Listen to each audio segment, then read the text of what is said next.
ছাত্ররা বিশেষ করে আন্দোলন নেতৃত্ব দিয়েছে এবং সাধারণ জনগণ সবাই মিলে একটা গণ অভ্যুত্থান সংগঠিত হয়েছে। মূলত ছাত্রদের ভিতরে এখনো অনেক ধরনের আকাঙ্ক্ষা আছে, দাবি দেওয়া আছে। দাবি দেওয়াগুলোর ক্ষেত্রে সরকার খুবই রিসেপটিভ, যে আসেন আপনারা কথা বলেন, কথা বলে এগুলো আপনারা চাইলে এটা সমাধান করতে পারি। সরকার এই ব্যাপারে খুবই রিসেপটিভ আছেন, ওপেন আছে, যে আসুক কথা বলেই তারপরে একটা সমাধান করে। এবং অনেকগুলো বিষয় কিন্তু আমরা অলরেডি দেখেছেন যে এটা একটা সমাধানের জায়গাতে যাওয়া যায়। সরকার কথা শুনছে, সরকার খুবই বোনাফাইড ইন্টেনশনে কাজ করে যাচ্ছে।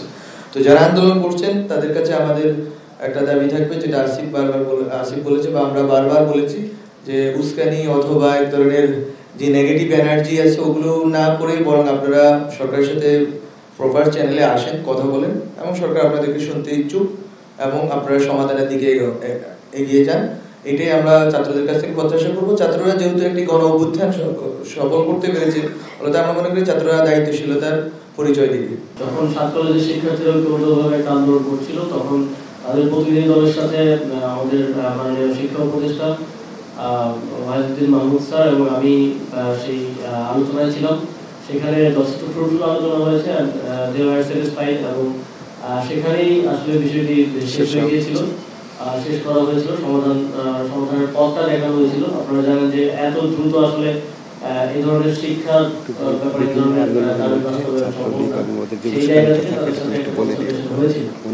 কিন্তু নলেজ কলেজে যে ঘটনাটা ঘটেছে সেটা অত্যন্ত দুঃখজনক। আমরা দেখেছি সেখানে ওনারা বলছিল প্রবেশকারীরা কিভাবে ট্রেনে ভেতরে পাথর ছুঁড়ে একটা বাচ্চার পর্যন্ত মাথা কেটে গেছে। এই ধরনের দুঃখজনক ঘটনা ঘটেছে। এবং আজকেও ঢাকা কলেজ এবং সিটি কলেজের মধ্যে সংঘর্ষ হয়েছে। এখন আমরা স্পষ্ট না যে কি বিষয় নিয়ে তাদের মধ্যে সংঘর্ষ হয়েছে, এবং এই অঞ্চলটাতে আমরা প্রায় এই ধরনের ঘটনা দেখে থাকি।